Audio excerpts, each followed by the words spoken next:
My associate called and asked me if I wanted to go to Afghanistan. You out of your mind? They just rocketed that place down there, right? He told me that the trout fishing was absolutely out of sight. That kind of put me over the edge. So I got on that plane in about a week and headed on over there with my gear to see if I could have any luck.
So when I first flew into Kabul, we just stopped at one of these shish kebab restaurants, and of course I had my gear on. We just roll in and just sit down as if it was normal. And the Afghanis would glance at me once in a while, and then they'd ask him, because I wouldn't say anything. I'd say, well, what is the story on this guy? And they'd say, oh, he's a Turkish contractor. He's down here to check out some stuff, and he's a deaf mute.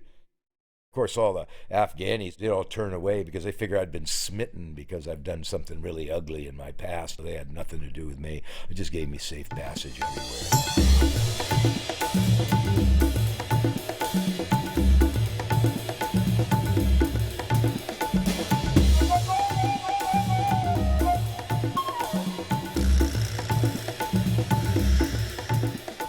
6 weeks before I got here, they did the old donkey bomb trick.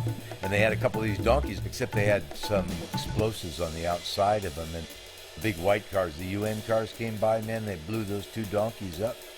Didn't kill anybody, but it painted everything red. Drive from Kabul, and we'd leave there at 4 in the morning, and then we drive across the Salang Pass, and then up into Badakhshan province.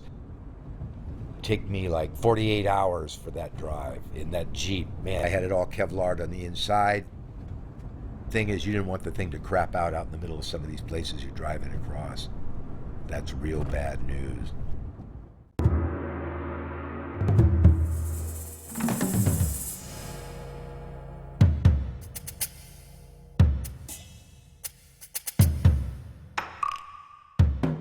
Genghis Khan rode down this road. Marco Polo came through here. They all came trucking back through here back in the day.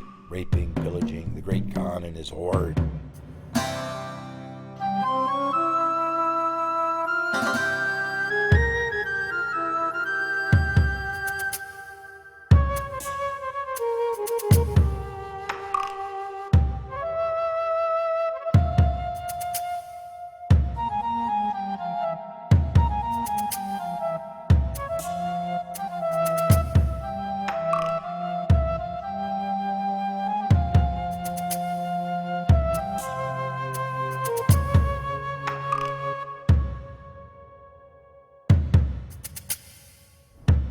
As it turns out, I end up in the Hindu Kush, about 10 clicks from the Paki border.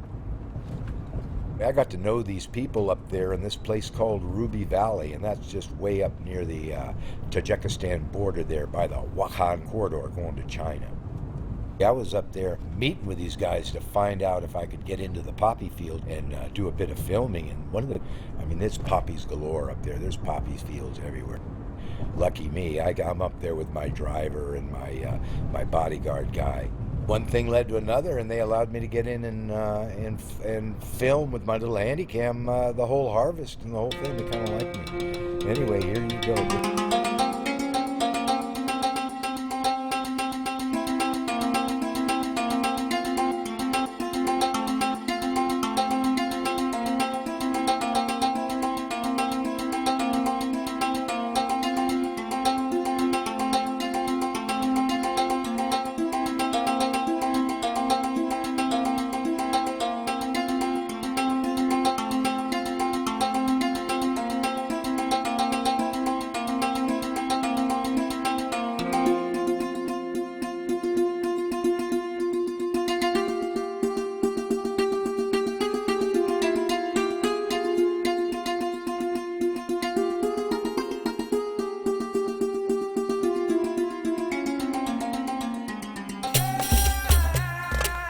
From the time these kids are tall enough to reach the top of that poppy, they're scraping it.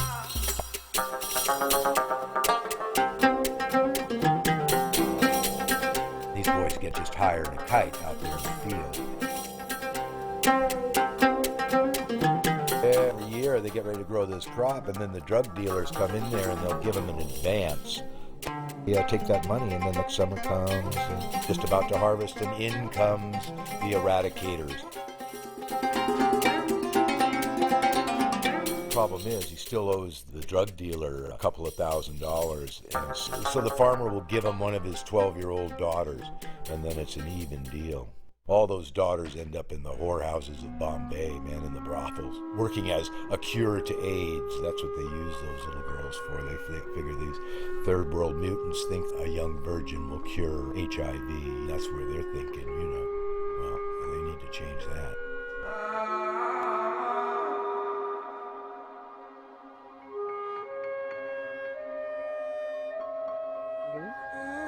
اینو چی میگنی با؟ میره پاسچین که نه بر نخونه اه؟ زیاد کشید میپوشه نامت چی هست؟ ها؟ بلند بشیر امروز صبح ما کجا کردی؟ چند بجه اومده بودی؟ 6 بجه؟ Cure for unfulfilled dreams, and that stuff is easy to sell.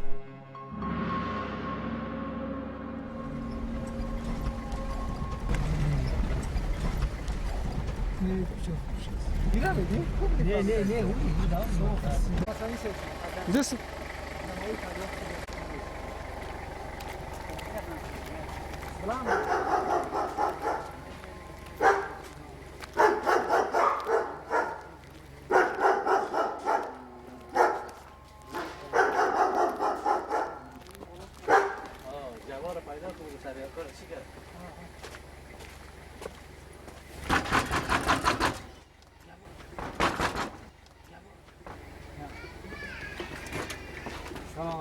شلون دارك؟ بخير جون بخير شلون دارك؟ دیگه هم سلام علیکم. اوه تاریخ رو امروز سلام علیکم. سلام جوازم چیل دارك؟ بخير بخير جون جون كيرا کار داشتید؟ So we walk into this little stable here, and where they're cooking this stuff off, and there's this one dude, man, he did not like my style. I don't know, maybe it was my little handy cam that was making him nervous.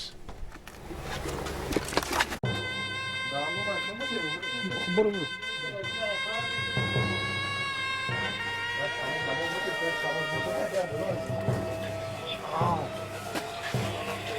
چیال داریم بچه ها؟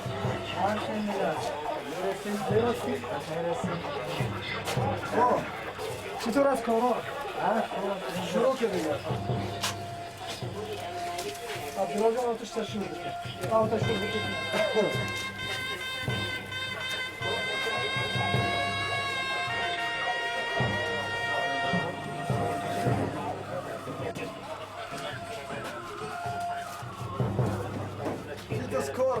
5 lira var.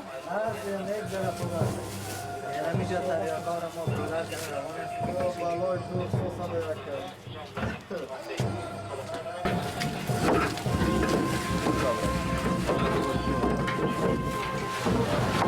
Şunlar andırıyor.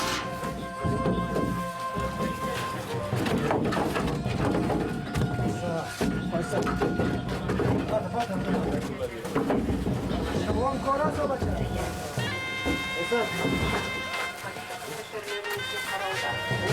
I started to get a little nervous. That one guy kept looking at me. I thought it was time to sort of back off and get out of town.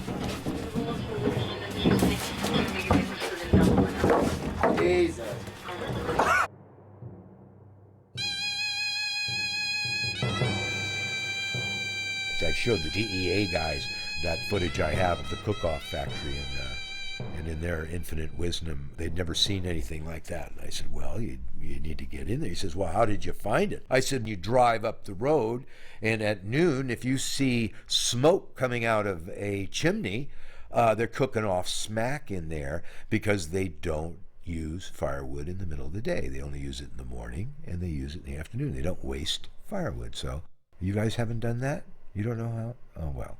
Well, you have different methods.